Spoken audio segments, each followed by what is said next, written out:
Hey, what's going on, CLE team? We're here. It's the end of March. I love the month of March for a lot of different reasons.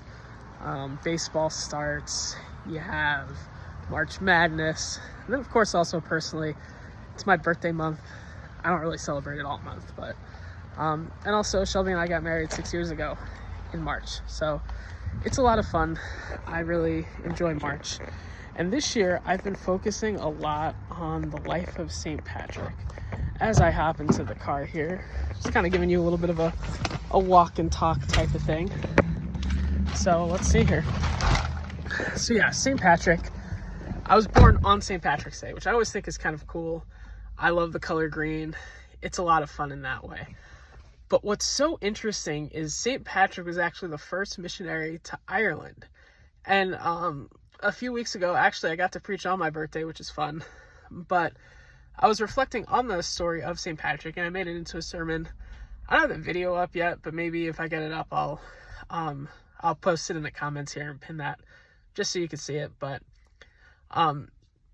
anyway, St. Patrick is such an interesting figure, and I learned a lot of different things from his life that I see as a missionary here in the inner city of Cleveland. So the first thing, number one, St. Patrick was not a native to Ireland. He was actually British. And it really just got me thinking how not important being a native to a certain place is in order to reach that place. Like St. Patrick is like known as the goat in Ireland. He's known as like the father of Christianity within the Irish community. And yet he made the decision to be a missionary there. You don't have to be a native of a place to be effective in that place. So that's number one. Number two, God can use a lot of the dark moments of your life to shine brightest. If you didn't know the story of St. Patrick, he actually was a slave. Around 16 years old, was kidnapped and brought to Ireland as a slave. And that's where he met God. We always talk about religion versus relationship. Sometimes I have an issue with that because like Christianity still is a religion, but like that's another video.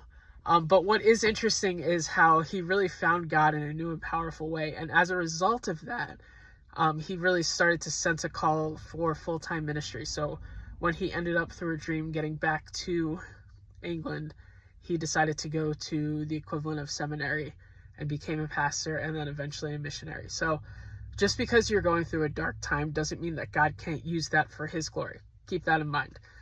The last thing I want to talk about is a couple dreams that he had. Well, second to last. I have one more after that. The dreams that he had were very, very powerful. One was revealing that there was a boat that he could sneak on to get back to England. And so when he saw that in his dream, he found it and was able to get back to his family after about 5 to 10 years being a slave. And then secondly, he had a dream where he really felt the call of God to Ireland. Very similar in the way that it seems in the Macedonian call that Paul receives in Acts, but kind of like that same type of thing. So like God can sometimes speak to you through dreams.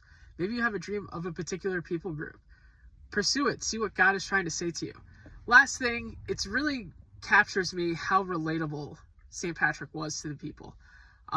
It's a legend. No one's fully sure if it actually happened, but the Trinity concept, using a 3-leaf clover as an example, is something that apparently he used a lot.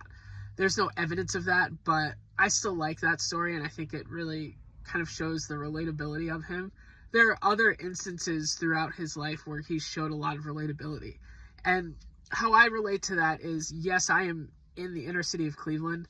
It's a different context than what I grew up with, but I have to learn to be relatable to the people. I can't just be like, oh, I'm up here and you're down here. Because first of all, that's not the case. Like Jesus says, we're all equal in that way. But also, I think it's important to just kind of recognize that in order to be relatable to people, you have to learn their language. Not necessarily just like foreign missions, learning language like that, but like learn the things that you should say and shouldn't say. For example, here in Cleveland, you really shouldn't trash Cleveland. People don't like that.